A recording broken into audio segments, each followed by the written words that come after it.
This happened about 2 months ago. I had just moved to a small town in Mexico to teach history.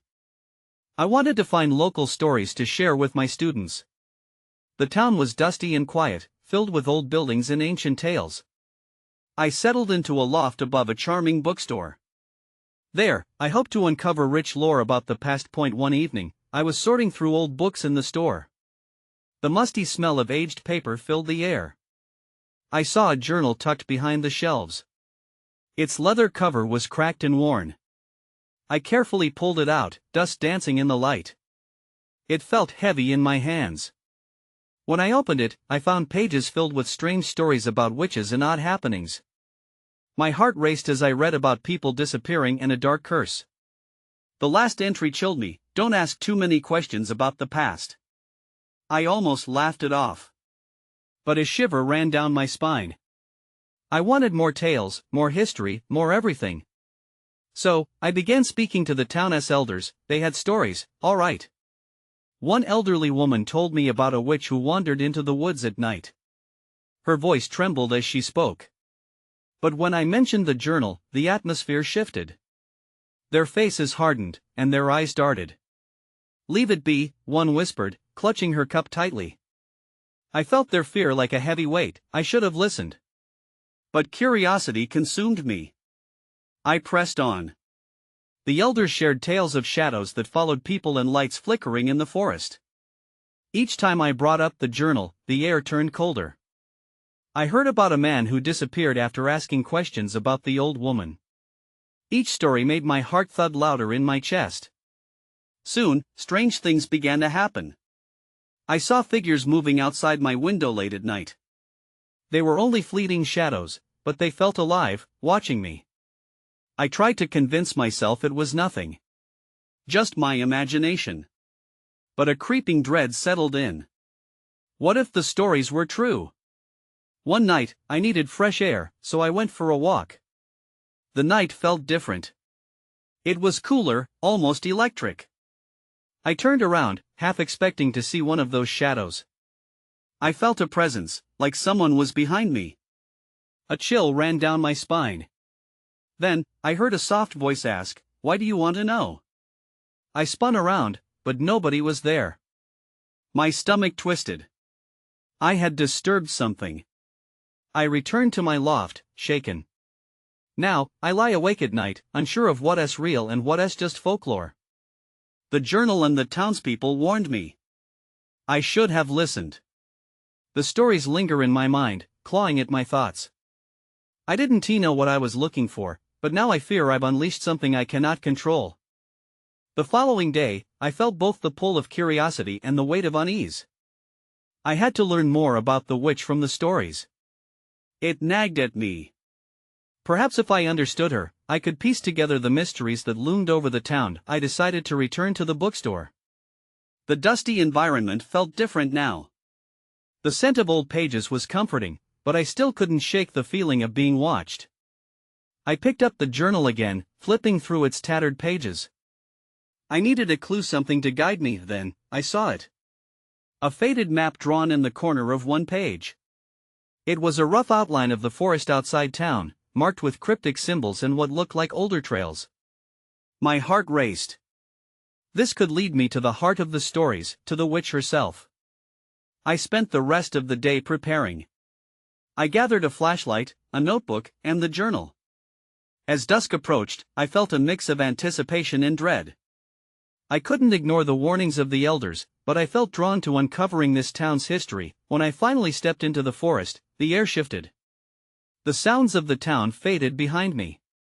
Twigs snapped underfoot, and the moon shone down, casting long shadows. I followed the map, each step deepening my unease. I couldn't help but feel I was being observed, like something lurked just beyond the trees. After walking for what felt like an eternity, I reached a clearing. There was nothing here but silence and the rustle of leaves. My heart sank. I was sure something would reveal itself, yet all I found was emptiness.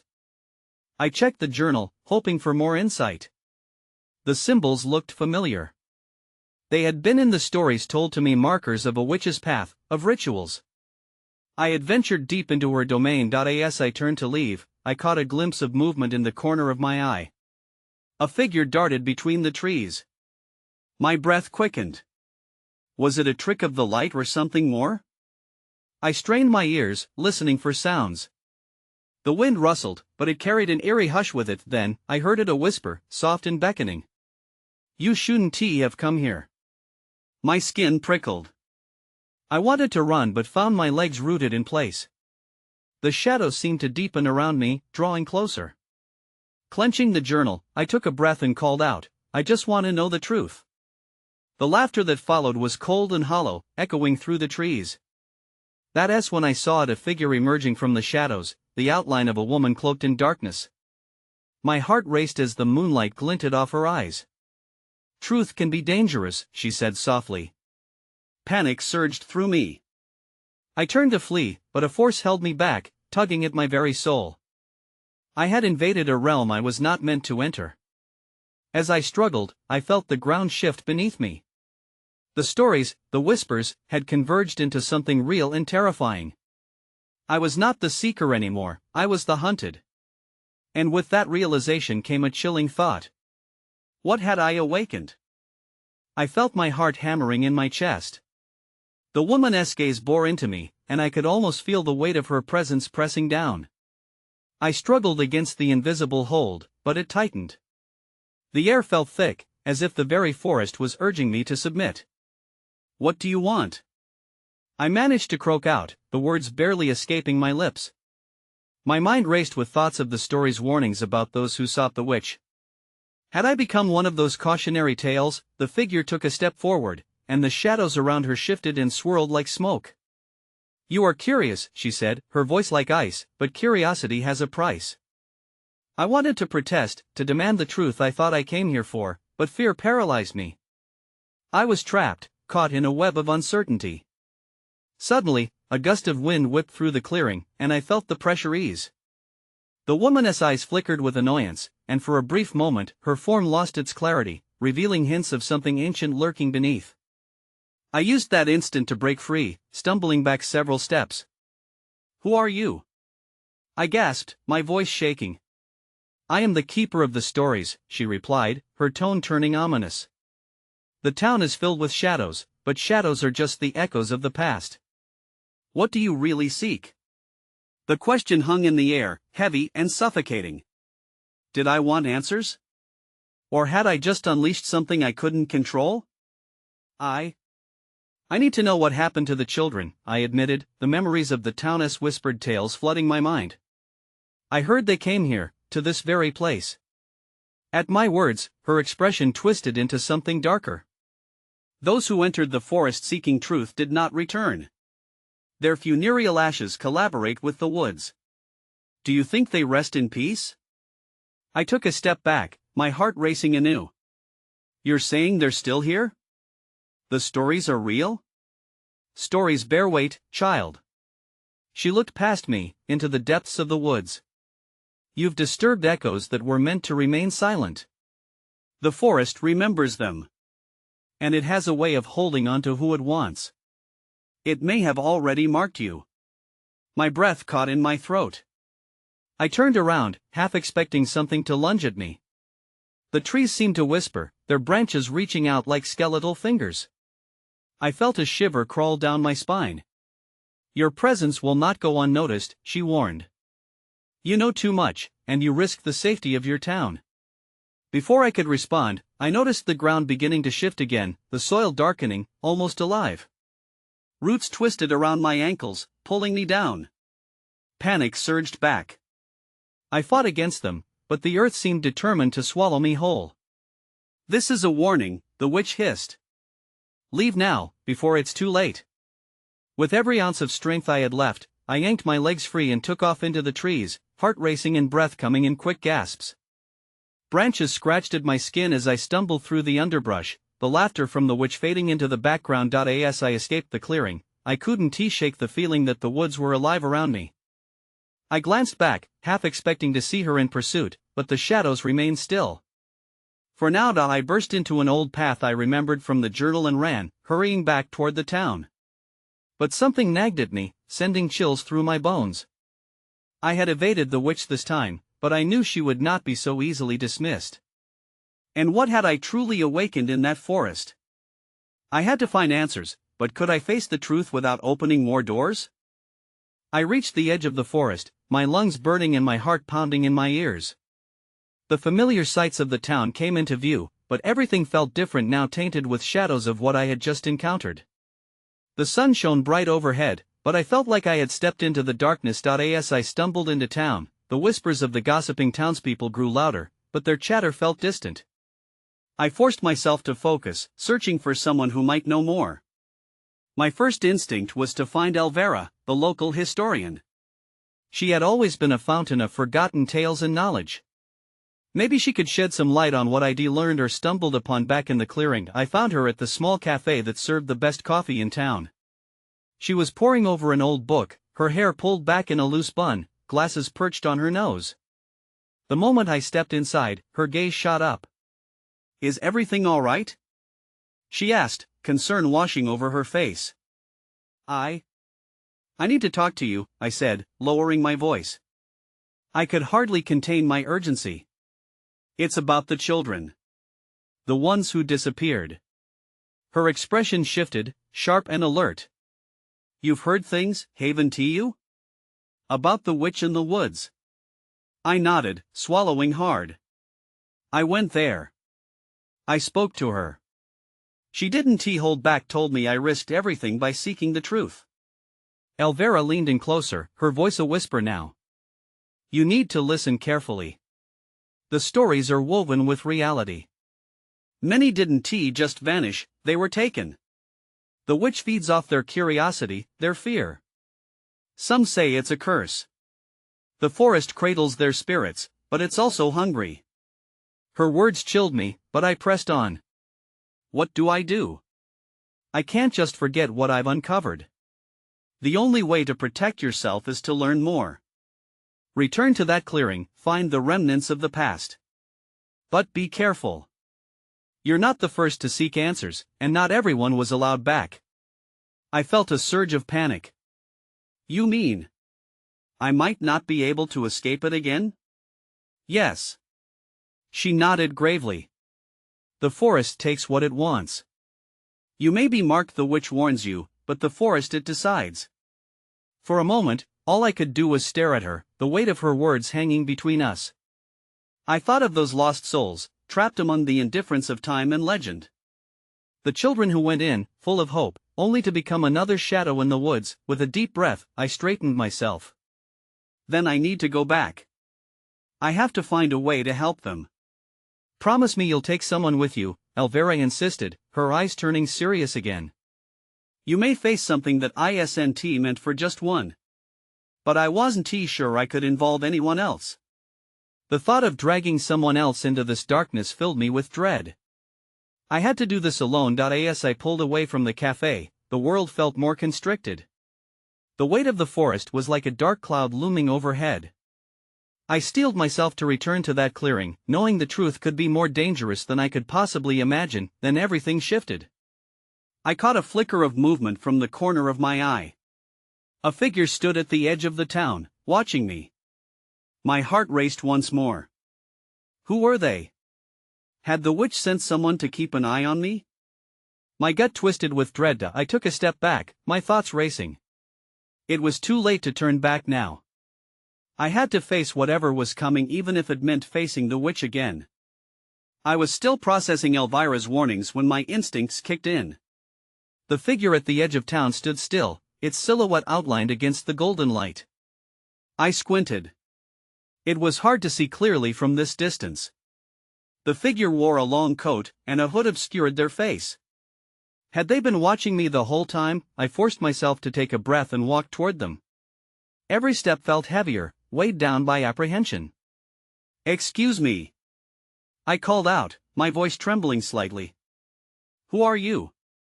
At first, there was no response. The figure shifted slightly, almost as if contemplating whether to stay or flee. My heart raced. Was this another warning or a coincidence? Just as I was about to turn back, the figure stepped forward. A flicker of recognition struck me. "Jose?" I whispered, suddenly aware of the boy from my past. He had disappeared years ago, one of the children taken by the witch's lure. But how was he standing there, alive? "Help me," he said in a voice that trembled. The fear in his eyes was unmistakable. "You need to listen. They're still there, trapped." Panic surged within me.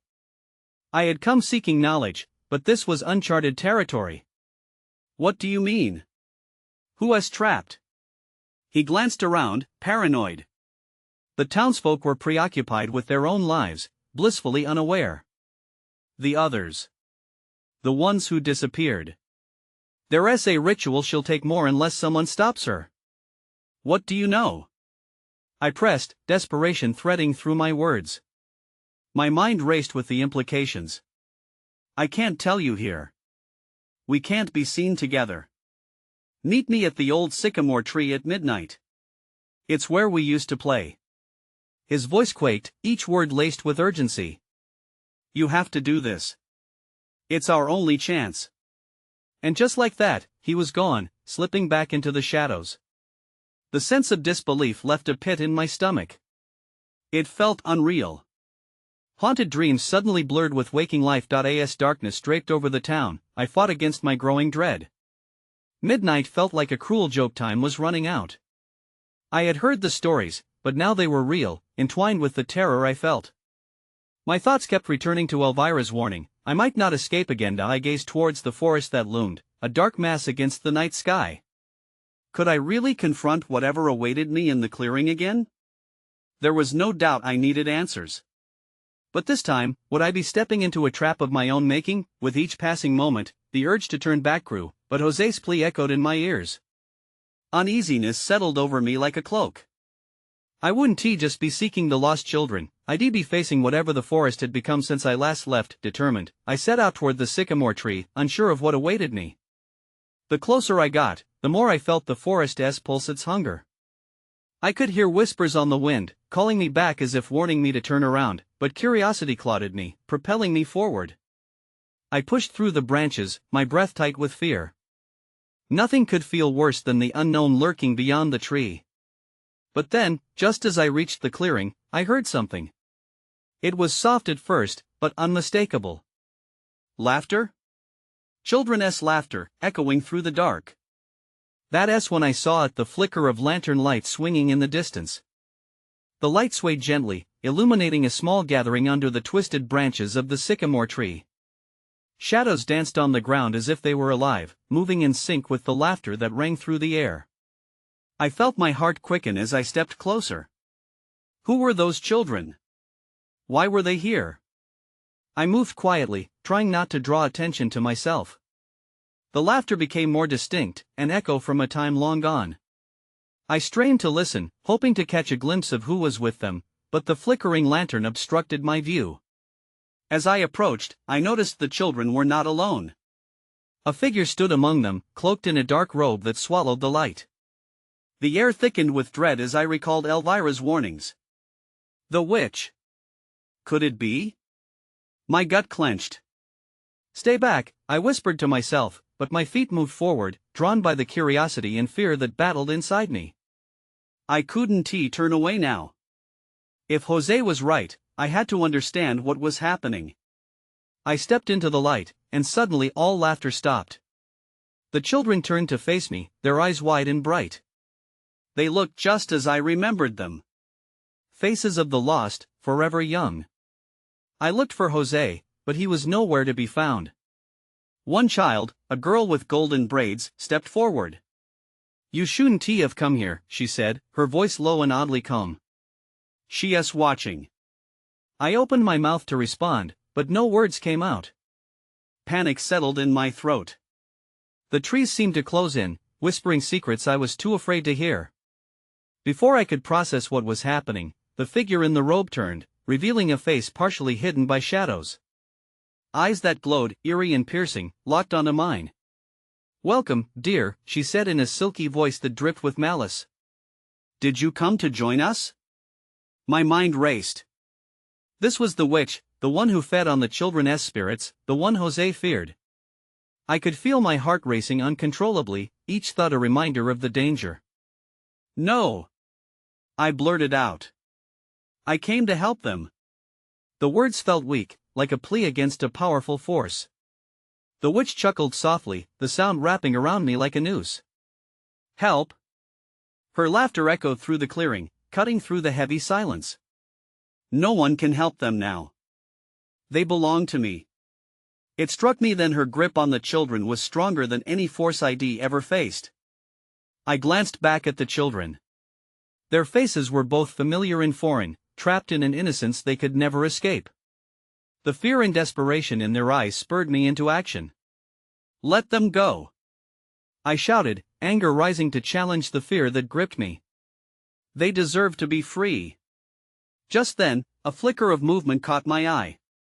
From the depths of the clearing, a shadow bolted forward, and everything went dark. I stumbled backward, hands reaching out as I fell into the void. Silence engulfed me, and panic turned to dread. Alone in darkness, I knew I had only moments before I lost everything. "Help!" I screamed into the abyss, but the only answer was the chilling echo of my voice fading away. As the shadows closed in, I couldn't shake the feeling that someone was still watching. I gasped as I hit the ground, the hard earth jolting me back to reality. My eyes blinked open, adjusting to the dim light that trickled in from an unknown source. It wasn't the clearing anymore. I was in a narrow alley, damp brick walls looming on either side, closing in around me. Panic flooded my thoughts as I pushed myself up. Where was I? The air was thick, carrying an electric charge that made the hairs on my neck stand. I could still sense the presence of the witch, her laughter echoing in my mind. "Jose!" I called, my voice sounding weak even to my own ears. I needed him to be here. I needed something familiar to hold on to. A movement caught my eye. A shadow shifted further down the alleyway. My heart raced again. The last thing I needed was more strange figures. "Who is there?" I shouted, trying to sound brave despite the quiver in my voice. Silence. For a moment, I thought maybe I was alone. But just as the thought settled, a figure emerged from the shadows. It was another child, small and thin, with curly hair that framed a face streaked with dirt. The child's eyes widened in surprise, mirroring the same haunting gaze as the others I had seen. "Please, don't follow her," the child whispered urgently, glancing over their shoulder. "You have to leave." "Why? What did I just see?" I felt the words tumble out, a desperate need for answers flooding my mind. "The witch, those children." The child shook their head, trembling. "You don't understand. They're trapped. She won't let us go." I took a deep breath, shoving back my trembling hands. "I can help you. I have to find a way to free them." "No!" the child cried out, fear dripping from each word. "It's too dangerous. You'll end up like us." Their warning rang like a bell in my mind. I needed to find Jose. Everything seemed wrong without him. I stepped forward, determined. I can't just leave without trying to help. Suddenly, a low growl echoed through the alley. My pulse quickened as I spun around, spotting a figure in the shadows, something dark and feral, eyes gleaming with a hunger that sent a chill down my spine. I backed away slowly, my heart racing. "We have to go," I urged the child. But the alley was closing in, and the air grew colder. That's when I noticed something glinting in the dirt, just behind where the figure was lurking. I leaned down, my heart pounding in my chest. It looked like an old, tarnished key. I reached for it. Maybe this was the key to freeing the lost children, but as my fingers wrapped around the cold metal, a sharp cry shattered the silence. The shadow lunged forward. I froze. There was no time to think. I had to make a choice. I gripped the key tighter, hoping it was the answer. If I could just manage to evade whatever creature was rushing toward me, I could escape. I had to before the darkness swallowed me whole. I didn't have a moment to think. With the key clutched tightly in my hand, I turned and sprinted down the alley. The growl followed me, echoing off the walls, a reminder that danger was right behind me. The air seemed to thicken with every step, and the shadows felt alive, stretching and grasping for my heels. I glanced back to see the dark figure barreling towards me. Its shape shifted unnaturally, twisting like smoke in the dim light. Panic surged once more. I didn't know where I was running, but I couldn't stop. I darted around a corner and nearly slipped on the slick ground. Breathing heavily, I caught a glimpse of the child standing still in the alley. "Come on!" I cried, trying to urge them to follow. "We have to get out of here." But the child's eyes were wide with fear. "You can't run from her," they shouted. "She'll find you." I hesitated. I didn't want to leave this child behind, but the sound of approaching footsteps sent a cold shiver down my spine. I turned again, taking in my surroundings. A door. There was an old wooden door set into the wall a few feet away. I ran toward it, praying it wasn't locked. As I reached for the doorknob, a voice rang out behind me. "Stop! You can't escape." It was the witch. Her voice twined through the air, smooth yet jagged, sending dread pooling in my stomach. The door creaked open just as I pushed against it. I stumbled inside, falling into darkness. I barely managed to close it behind me before something heavy slammed against it. I was in a small, musty room filled with strange shapes, broken furniture, scattered toys, and covered mirrors. The smell was damp and moldy, reminiscent of long-abandoned places. I scrambled to my feet and scanned the room, looking for a way out. "Jose!" My voice was a mere whisper now, but I needed him more than ever. The silence here was deafening. Suddenly, the key in my hand seemed to hum with warmth, urging me to find something. I stepped deeper into the room and noticed a large chest in the corner. The wood had rotted, but it seemed important. I approached it cautiously and knelt beside it. The lock was old and rusty, but it had a keyhole that matched my key perfectly. My heart raced as I slid the key into the lock. "Please work," I muttered, twisting it slowly. Just then, the door rattled violently, reminding me of the witch's presence looming outside. With a heavy turn, the lock clicked, and the chest creaked open. Inside, I found a collection of worn books that looked just as ancient as the room itself. But one of them stood out, a book with a jagged cover that felt icy to the touch. Before I could look further, the door burst open, and the witch stood there, her eyes glowing with fury. "You shouldn't have done that," she screeched. Time slowed. My heart stopped as I clutched the book, sensing something inside it could change everything. But would it be enough to save me? I had to make a choice. Turn the page, or face her wrath. I didn't have time to think. The witch's rage filled the air, crackling like electricity.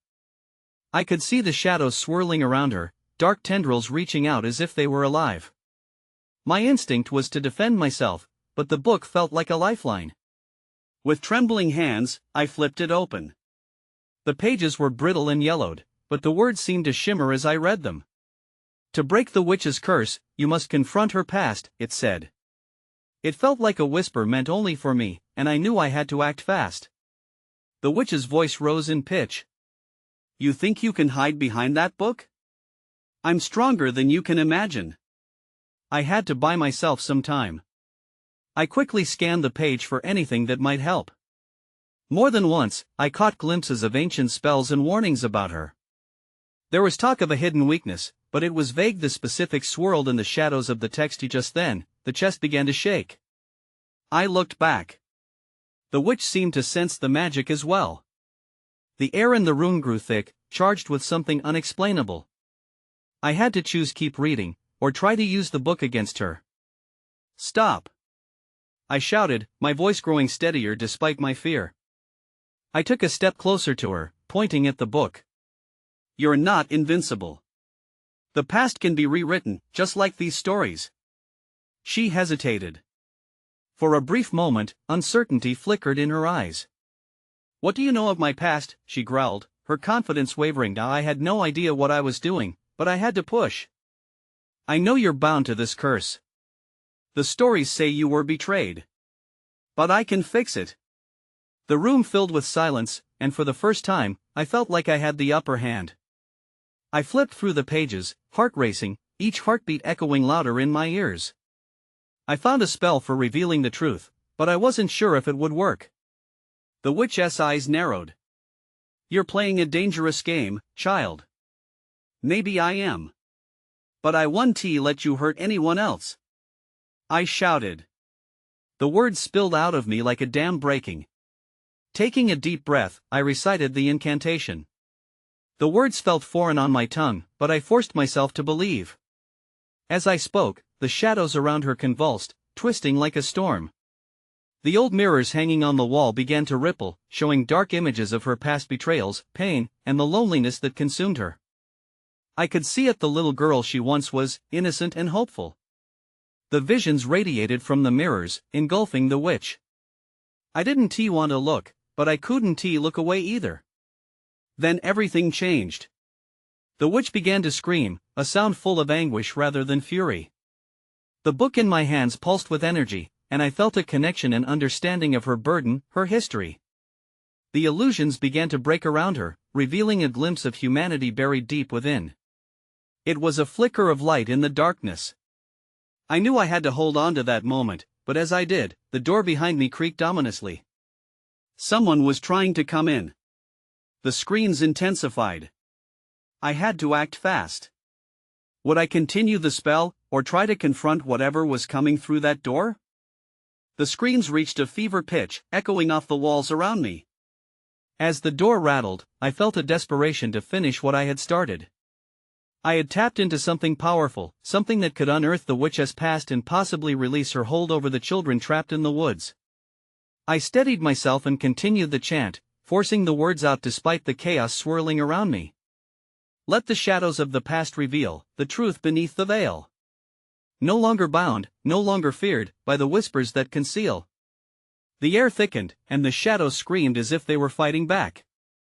Images flickered in the mirrors, moments of betrayal, abandonment, and desperation. I could see the witch as a little girl, clutching her doll, her face radiant with innocence.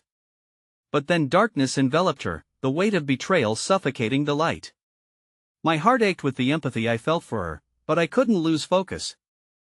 I had to help the children. Just as the shadows began to fracture, the door swung open, revealing a figure cloaked in darkness, the witch's form shifting into a monstrous apparition behind her. The specter howled in fury, grasping for me and the book. I stumbled back, instinctively pressing the ancient text against my chest. "Release them!" I yelled, my voice steady despite the terror closing in. "You don't have to be this way." The witch's screams began to shift, they echoed with sadness rather than malice.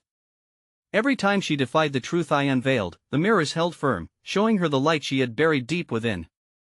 The reflections were now mingled with the faces of the lost children, faint and flickering but undeniably present. I felt a connection forming, the children's spirits entwining with the witch's past pain. I dared to take a step closer. "Look at them," I pleaded fiercely. "Look at the faces you hold in this darkness. They want to be freed." The swirling shadows paused, as if considering my words. But the monstrous figure loomed larger, fueled by rage. It lunged toward me, and the witch howled, her form losing cohesion. I grasped the book tighter, feeling its warmth seep into my hands. "Break the cycle!" I shouted, channeling every ounce of faith I could muster. With that last plea, I took a breath and unleashed every drop of energy I had left. Let go of the darkness. Embrace what you've lost. In an instant, the echoes of the past rose with such intensity, the ground trembled. The mirrors shattered in a cascade of light, the images dissolving into luminous shards that danced in the air like fireflies. The witch's screams faded into a whimper, and then, silenced, I staggered back, feeling the pressure ease as the darkness withdrew. I looked around, the room transforming, revealing sunlight filtering through broken windows. The shadows began to pull away, retreating into the walls, the air turning sweet instead of oppressive. But where were the children? I turned, panicked, and caught a glimpse of movement at the edge of the room, a glowing figure standing close to what used to be the door. Jose shimmered in the light, his smile warm and bright. "You did it," he said softly. "You helped us." As if in response, the echoes of laughter filled the air again, light and joyous. The children appeared, illuminated by the remnants of the spell, their forms growing brighter with each heartbeat, but even as joy surged through me, a lingering question tugged at my mind. Had I truly freed them? Or had I only disturbed the delicate balance of their existence? One by one, the children began to drift toward the doorway, but I caught the witch lingering, a faint silhouette behind them. Will you haunt them still? I whispered in concern. Her eyes flickered with something relief, perhaps. I am the keeper of their stories, she intoned softly, no longer menacing. But they have their own now. And with that, she too drifted away, into the light cast by the morning sun. I stumbled to the now clear entrance, feeling a weight lift. The forest outside was welcoming, its shadows shifting into shapes that no longer felt threatening. As I stepped through the threshold, the children began to fade back into the woods, their laughter mingling with whispers of the wind. The echoes of what had transpired lingered in my mind, uncertainty clouding the bright edges of my moment of victory. Had I truly broken the curse, or had I just traded one kind of darkness for another?